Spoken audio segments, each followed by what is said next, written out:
Doctor Chinnamail Anji Reddy గారు ఉమ్మడి కరీంనగర్, ఆదిలాబాద్, మెదక్, నిజామాబాద్ పట్టభద్రుల బీజేపీ ఎమ్మెల్సీ అభ్యర్థిగా మీ మద్దతు కోరుతున్నారు. మరి నిన్న సాయంత్రం ఒక ఇన్నోవా కారులో, కార్ నెంబర్ ఉందా, కార్ నెంబర్ కూడా చెప్తాను సెకండ్. ఇన్నోవా కారులో పోలీస్ అని ఒక స్టిక్కర్ వేసుకొని, ఒక్క నిమిషం,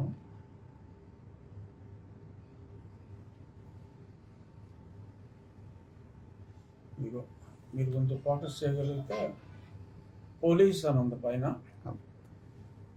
AP09 BE8001, అది కూడా 9 టోటల్ వచ్చేలాగా పెట్టుకున్నారు. పైన పోలీస్ అని ఉంది. సో ఇందులో మరి కొద్దిమంది వ్యక్తులు రావటం, మున్సిపల్ ఆఫీస్ దగ్గరికి వెళ్ళి గొడవ చేయటం, ఇవన్నీ జరిగాయి. సో ఎవరు పోలీసులు వచ్చి మున్సిపాలిటీ దగ్గర గొడవ చేయటం ఏంటి, వీళ్ళేం పోలీసులు అని చెప్పి ఎంక్వైరీ చేస్తే పివి సునీల్ కుమార్కి ఒక సంస్థ ఉంది. సరే, గతంలో ఎన్నోసార్లు నేను లేఖ రాశాను. మరి ఎందుకనో అతను ఇలా పబ్లిక్గా సర్వీస్ రూల్స్ని ఓపెన్గా వైలేట్ చేసి విచ్చలవిడిగా సర్వీస్ రూల్స్ అన్నీ వైలేట్ చేస్తాయి. మరి తోటి ఐపీఎస్ ఆఫీసర్లు నివ్వెరపోయేలాగా మరి ఇతను ఒక సంఘ సంస్కర్తలాగా బాబాసాహెబ్ అంబేద్కర్ గారి ఫోటో పక్కన ఇతడు ఫోటో వేసుకుని మరి చాలా స్పీచ్లు ఇస్తున్నాడు, మతాల మధ్య చిచ్చు పెడుతున్నాడు. మరి ఇవన్నీ కూడా మరి రాష్ట్ర ప్రభుత్వానికి కూడా రిపోర్ట్ ఇవ్వమని చెప్పి గతంలో కేంద్ర ప్రభుత్వం అడిగింది.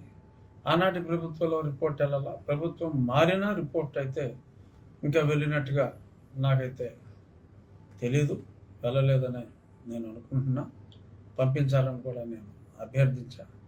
ఇప్పుడు ఇంకా బరి తెగించి మరి గుత్తికొండ వెంకట జోగారావు అనే వ్యక్తి పేరు మీద ఆ వెహికల్ ఉంది. ఈ గుత్తికొండ వెంకట జోగారావు అనే అతను సునీల్ కుమార్ పర్సనల్ వ్యవహారాలతో పాటు అతని ఆర్థిక వ్యవహారాలు కూడా చూస్తూ ఉంటాడు. ఆర్థిక దందాలు చేసే వ్యక్తి తులసిబాబు అయితే ఇలాగా దందా చేస్తే వచ్చిన సొమ్ముని వినియోగించడంలో ఈ గుత్తికొండ వెంకట జోగారావు పాత్ర ఉందని గతంలోనే రిపోర్ట్స్ ఉన్నాయి. గుత్తికొండ వెంకట జోగారావు సెరెండిపిటీ ప్రాజెక్ట్స్ అని మీరు ఎవరైనా నెట్లో సెరెండిపిటీ SERENDIPITY సెరెండిపిటీ ప్రాజెక్ట్స్ అని కొడితే అందులో 3 డైరెక్టర్లు. మొట్టమొదటి డైరెక్టరు ఈ జోగారావు, ఇంకో అతను హర్షాల్ పాతాల అంటే పివి సునీల్ కుమార్ ఇంటి పేరు, ఆ పి అంటే పాతాల అనమాట. ఇంకొక అబ్బాయి రోహిత్ పాతాల, వీళ్ళు 3 రియల్ ఎస్టేట్ వ్యాపారం చేయడం కోసం 4-5 ఏళ్ళ క్రితం అనుకుంటా వాళ్ళ కంపెనీని స్థాపించడం జరిగింది. మరి అదే గుత్తికొండ జోగారావు మరి గతంలో కూడా సిఐడి ఆఫీసులో తరచూ ఈ తులసిబాబు హెడ్ క్వార్టర్స్లో ఈ జోగారావు ఈ బ్యాచ్ అందరూ కూడా అక్కడే ఉండేవారు. మరి వాళ్ళు ప్రమేయం లేకుండా మరి ఇది జరగదు. నాకున్న సమాచారం మేరకు వచ్చిన వాళ్ళు ఎవరంటే పాతాల వెంకట సునీల్ కుమార్ స్థాపించిన Ambedkar's India mission east Godavari అధ్యక్షుడు అంటే ఒకడు, ఇంకొకడు వెస్ట్ గోదావరిలో అధ్యక్షుడు కాదు కానీ అధ్యక్షుడు లాంటి పదవి ఇన్ఛార్జ్ లాగా ఉన్నారు.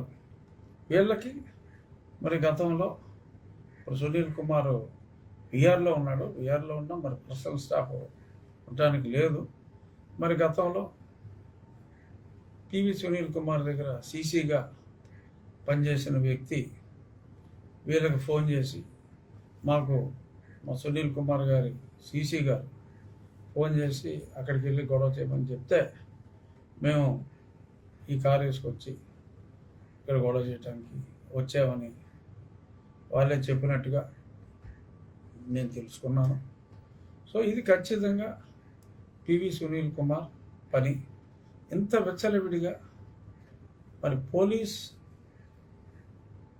వెహికల్గా చలామణి చేస్తూ మరి రౌడీయిజం చేయడానికి ఇక్కడికి వస్తే మరి ఏం చర్యలు తీసుకుంటారో చూడాలి. I demand immediate suspension. వేరే కారణాలు చాలా ఉన్నాయి, ఇది మరింత దారుణం. ఎందుకంటే ఇది నాకు తెలియదు అని చెప్పడానికి లేదు, చాలా క్లియర్గా అతని సీసీఏ డైరెక్ట్గా ఫోన్ చేస్తే వచ్చి చెప్పినట్టుగా అన్ని వివరాలు ఉన్నాయి. చూడాలి మరి ప్రభుత్వం ఎంత విచ్చలవిడిగా నోటుకొచ్చినట్టు మాట్లాడుతున్న అధికారిని ఏమీ చేయలేని అచేతన స్థితిలో ఉంటుందని నేనైతే అనుకోవట్లేదు. ఎందుకంటే ఇది ఇలా కంటిన్యూ అయితే, ఇతన్ని ఇలా వదిలేస్తే బజార్లో మిగిలిన ఆఫీసర్లు అందరూ కూడా ఇటువంటి జడత్వం వచ్చే అవకాశం చాలా ఎక్కువగా ఉంటుంది. Stitch in time saves time. So తక్షణం పివి సునీల్ కుమార్ మరి ఆ జోగారావుల బంధం మీద ఈ జోగారావు గారు వీళ్ళు ఎందుకు వేసుకొచ్చారు, ఇంపర్సనేషన్ కింద వస్తుంది. ఒక పోలీస్ వెహికల్ అని చెప్పి తిరిగి ప్రభుత్వ కార్యాలయం మీదే మరి దాడి చేయడానికి, మున్సిపల్ ఆఫీస్ మీదకే దాడి చేయడానికి మరి సునీల్ కుమార్ మనుషులు, అది అతని ఆర్గనైజేషన్. నాకు అంబేద్కర్ ఇండియా మిషన్కి సంబంధం లేదని చెప్పగలరా సునీల్ కుమార్? తెల్లారలేదు అంబేద్కర్ ఇండియా మిషన్ ఫౌండర్ అని చెప్పి అన్నింటిలో ఉంటుంది. అక్కడికి వెళ్ళి మీటింగ్లు ఇస్తాడు, భగవంతుడు నాకు చర్చించే ఉంటాడు, బ్రిటిష్ వాడిని మెచ్చుకుంటాడు, కులాలని మనుధర్మాన్ని తిడతాడు, ఆర్ఎస్ఎస్ని తిడతాడు. మరి ఇన్ని చేస్తున్నా ఓపెన్గా బరితెగించి బజార్లో ఇన్ని మాటలు మాట్లాడుతున్న వ్యక్తి ప్రభుత్వ అధికారి అయితే అచేతనంగా ఎందుకున్నారు? ఇంకా ఎన్నాళ్ళు ఎందుకున్నారు?